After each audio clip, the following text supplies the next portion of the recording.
মানসিকভাবে বিকৃত। কিসের মব জাস্টিস?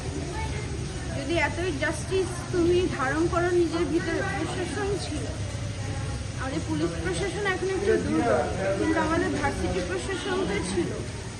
তো আমি বলবো আসলে এটা এক ধরনের অন্যায়। নিজের সাথেও তো তোমরা অন্যায় করে বসে, ছাত্রত্ব চলে গেল, একটা সিদ্ধান্ত আসবে, জেল হাজত হবে, এই যে ক্যারিয়ারটা তো ধ্বংস করে ফেলে।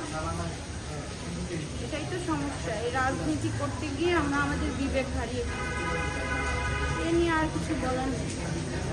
স্বাধীন দেশে আসলে ছাত্র এবং জনতা তাদের উদ্দেশ্যে আসলে কি বলবেন? ছাত্রদের বলবো পড়াশোনা এখন করা উচিত। দেশ সংস্কারের জায়গায় সংস্কার, পড়াশোনা না করলে আসলে শিক্ষিত জাতি না হলে তো এই স্বাধীনতা ধরে রাখা সম্ভব হবে না।